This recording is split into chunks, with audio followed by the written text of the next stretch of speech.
لیکن پھر غیر عرب مسلمانوں میں اس وقت روئے ارضی پر سب سے بڑی مجرم قوم 10 کروڑ مغربی پاکستانی ہے۔ یہ میں ڈنکے کی چوٹ کہہ رہا ہوں اور بہت عرصے سے کہہ رہا ہوں، اس لیے کہ ہم وہ لوگ ہیں کہ جنہوں نے اسلام کے نام پر ملک بنایا۔ کوئی ملک دوسرا دنیا میں اس وقت اسلام کے نام پر نہیں بنا۔ ہم وہ لوگ ہیں، پاکستان بنانے کے لیے لاکھوں جانیں مسلمانوں کی کلمہ گوؤں کی گئیں اور ہزاروں عصمتیں لوٹیں، اور نہ معلوم کتنی مسلمان لڑکیاں اور عورتیں جو ہے رہ گئیں پھر بھی ہمیشہ ہی سکھوں کے پاس، اور وہ آئی نہیں پاکستان اس اسلام کے نام پر۔ اور کیا کیا ہے ہم نے؟ 46 برس ہو گئے، اس کہاں اسلام ہوا؟ لہذا اس سے بڑی مجرم قوم عربوں کے بعد ہم یہ کہہ سکتے ہیں ہمارا عام آدمی قرآن نہیں پڑھتا، قرآن جانتا نہیں، ٹھیک ہے، اپلی ہے کچھ نہ کچھ، اس اعتبار سے ان کے بعد نمبر ہمارا ہے، لیکن باقی پوری دنیا کے مسلمانوں سے بڑھ کر مجرم ہم۔ اور ہم اصل میں نہ صرف یہ کہ خود اپنے حصے کے مجرم ہیں، بھارت کے مسلمانوں کا بھی سارا وبال ہماری گردن پر ہے۔ آج میں چاہتا ہوں کہ اس کو آپ اچھی طرح نوٹ کر لیں۔ بھارت کے مسلمانوں نے، جسے آپ فرض کفایہ کہتے ہیں، نماز جنازہ فرض کفایہ، چند لوگوں نے بھی کسی مسلمان کی نماز پڑھ لی تو سب کی طرف سے ادا ہوگی، کسی نے بھی نہیں پڑھی تو سب مجرم ہو جائیں گے، بستی کے سب لوگ مجرم ہوں۔ بھارت کے مسلمانوں نے فرض کفایہ ادا کیا جب پاکستان بنوا دیا آپ کو،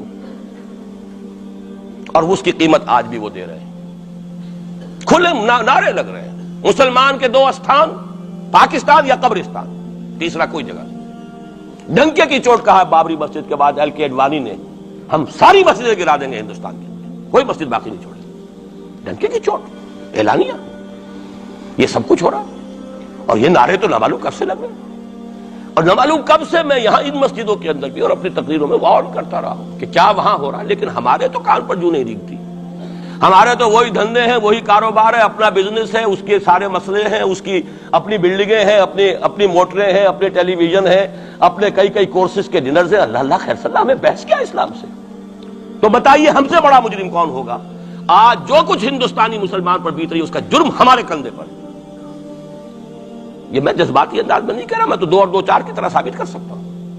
انہوں نے فرض کفایہ ادا کر دیا، اور اس وقت یاد کیجئے مولانا ابوالکلام آزاد، مولانا مدنی، جمعیت علماء ہند کے علماء اپنے تقدس اور اپنے تدین اور اپنے تقوی کے اعتبار سے انکوسچنیبل، کوئی شک و شبہ نہیں ہو سکتا ان کی نیت پر اور ان کے تقوی پر اور کردار پر، انہوں نے کیا کہا تھا؟ یہی کہا تھا کہ یہ پاکستان بنا کر تم مسلمانان ہند کو 3 حصوں میں تقسیم کر دو گے۔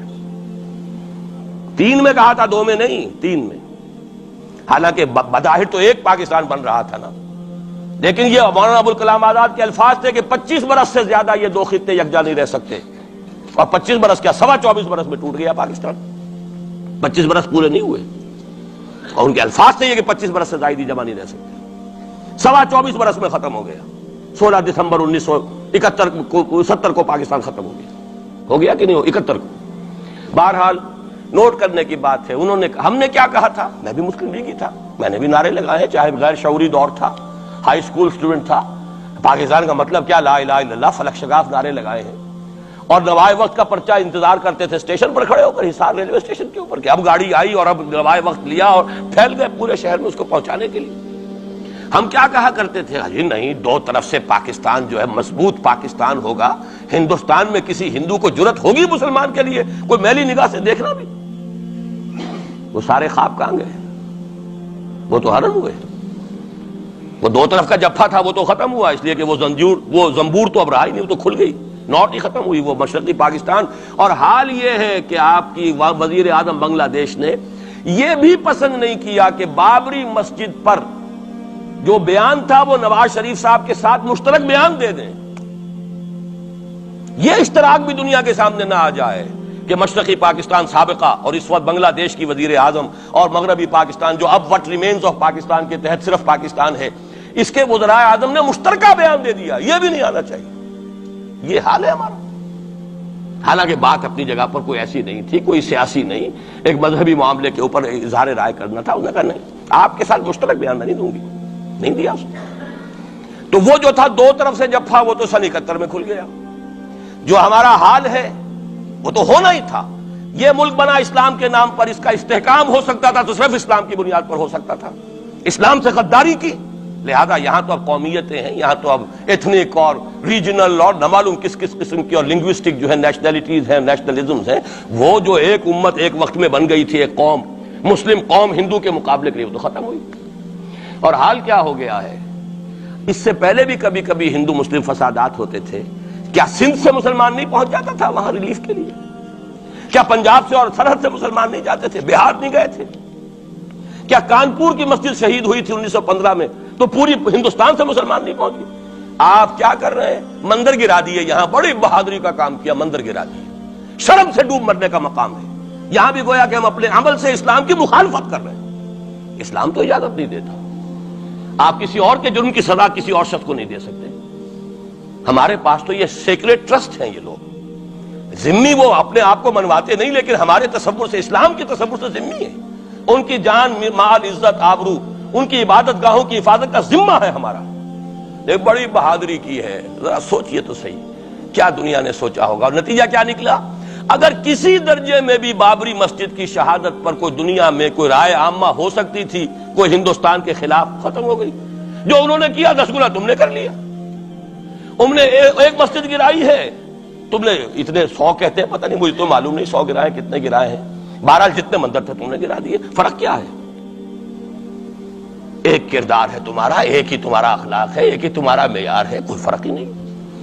بلکہ وہاں تو کم سے کم یہ تو رہا ہے، دنیا کی آنکھوں میں دھول ڈالنے کے لیے کم سے کم یہ کہ فورن منسٹری جو ہے اس نے ریزائن کیا، ہم نے مان لیا جی ہم نہیں کر سکے، ہم مجبور رہے، حالانکہ سب ان کی اجازت سے ہوا ہے، بلکہ ان کی ملی بھگت سے ہوا ہے۔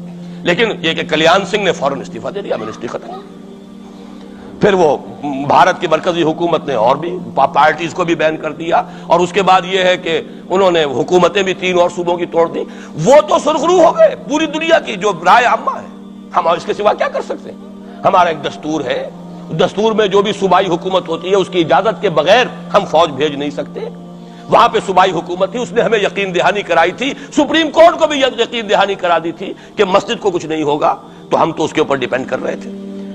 ہے سب جھوٹ، سب کو پتا تھا جو کچھ ہوگا، اندر خانے ملی بھگت تھی، لیکن یہ ہے کہ کم سے کم انہوں نے فیس سیونگ کے لیے ان کے پاس مواد موجود ہے، آپ کے پاس تو وہ بھی نہیں۔ آپ کے تو اخبارات نے لکھا ہے کہ کارپوریشنز کے ٹریکٹرز جو ہیں گئے ہیں گرانے کے لیے، اور وزراء جو ہے، ایک وزیر کا نادر پرویز کا تو نام آیا ہے، اخبار میں خبر تھی، ہم نے بھی پڑھی تھی، فوٹو بھی دیکھا تھا کہ وہ خود ہاتھ میں پھاوڑا لے کر جو ہے وہ منظر گرانے کے لیے چلے۔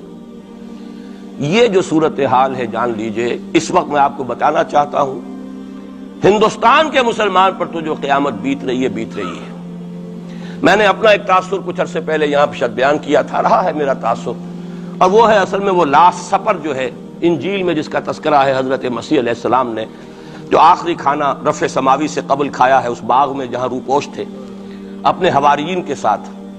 تو اس میں یہ الفاظ آئے ہیں، میں نہیں جانتا صحیح ہیں غلط ہیں، وہ ایک علیحدہ بات ہے، کہ آپ نے وہ روٹی توڑی اور کہا کھاؤ، eat and this is my flesh, یہ میرا گوشت ہے، کھاؤ۔ اور اس کو کہتے ہیں وائن، کوئی مشروب ہوگا جو بھی ہوگا، ڈالا کہ پیو، drink and this is my blood. میرا احساس ہمیشہ یہ رہا ہے، اس کے بعد کچھ ماند پڑ گیا، جب یہاں مسلمان نے یہاں مارا ہے اور کچلا ہے اور زندہ آگ میں جلایا، پھر بات ختم ہو گئی، میرے دل کے اوپر سے وہ احساس ختم ہو گیا۔ وہاں ہندو کے ہاتھوں جب مسلمان کے ساتھ یہ کچھ ہوتا تھا، تو پھر جب میں کھانا کھاتا تھا محسوس کرتا تھا کہ میں ہندوستانی مسلمان کا گوشت کھا رہا ہوں اور ہندوستانی مسلمان کا خون پی رہا ہوں۔ یہ ہمیں عیش جو یہاں حاصل ہے، جو آرام حاصل ہے، جو ہمیں یہاں پر سہولتیں حاصل ہیں، جو معاشی اس کی کاسٹ پر ہے۔ تو میں جو کچھ دیکھ رہا ہوں وہ یہ ہے کہ ہندوستان میں تو قیامت، اب وہاں جو آفیشل فگرز ہیں 1000 1200 کتنے ہیں، لیکن کم سے کم 10,000 آدمی، اور اب یہ چین ہے فسادات کی۔ کل کے اخبار میں احمد آباد کی تھی، کبھی کہیں ہے کبھی کہیں ہے، اور واقعہ یہ ہے کہ تبصرے یہ ہو رہے ہیں کہ ہندو فنڈامنٹلزم از آن دی رائز۔ یہ جو کچھ ہوا ہے، جتنا بھی اس کے اندر ان کو گرایا گیا ہے، ان کی حکومتیں گرائی گئی ہیں، اس سے انہیں تقویت حاصل ہو رہی ہے، they are getting stronger and stronger. Congress کے لیے اب اپنی جو ہے جان بچانی مشکل ہے، اور اس وقت سب سے بڑا ان کے لیے جو ہو گیا وہ یہ ہے کہ وہ کمیونسٹوں کی سپورٹ کے بغیر چل نہیں سکتے، اور کمیونسٹ جو ہے وہ ان کی جو اس وقت وہ امریکہ کے زیر اثر جو اپنی اکنامک پالیسیز چینج کر رہے ہیں اس کا ساتھ دینے کو تیار نہیں، تو یہ ڈائلیما ہے۔ جبکہ ادھر جو ہے وہ بالکل جو ہندو ذہن ہے وہاں کا ریوائولسٹ ذہن وہ پوری طریقے سے پائے۔ تو اب اس وقت میں اس کے حوالے سے عرض کر رہا ہوں کہ ہندوستان اور پھر پاکستان کو علیحدہ نہ سمجھیے، اس لیے کہ ہندوستان کو اگر انہوں نے مسلمانوں سے یا اسلام سے خالی کرا لیا تو پھر ان کے بعد ان کا ٹارگٹ جو ہے پاکستان تو ہے ہی ہے. ہم تو ان کے ٹارگٹ نمبر 1 ہیں. ذہناً انہوں نے کبھی پاکستان کو تسلیم نہیں کیا. اور ہمارا اب ساتھی ہے کون؟ اللہ پر تو نہ یقین نہ اس سے ہمارا تعلق. جو معاملہ نہ دارت سخن آشنا نہ باشد. اللہ سے تعلق کیا ہے ہمارا؟ اللہ سے کون سی دوستی ہے؟ اللہ کیوں ساتھ ہے ہمارا؟ ہم تو مجرم ہیں نمبر 1 اس کے. اور باقی دنیا میں جن پر سہارا تھا، جن پہ تکیہ تھا، وہی پتے ہوا دینے لگے. وہ تو بالکل امریکہ کی پالیسی معلوم ہوتی ہے کہ ہمیں تو ہاتھ پاؤں باندھ کر جیسے ہندو کے سامنے ڈال دیا جائے. کبھی وہ ٹیررسٹ اسٹیٹ قرار دینے کی دھمکی آ جاتی ہے، فیلرز کی شکل میں آ جاتی ہے. یہ فیلرز دیے جاتے ہیں اس لیے تاکہ بات پہنچ جائے. اگر صرف بات اس طریقے سے انڈائریکٹلی پہنچنے سے مطلوبہ مقصد حاصل ہو جائے تو خام خواہ براہ راست کہنے کی ضرورت کیا ہے؟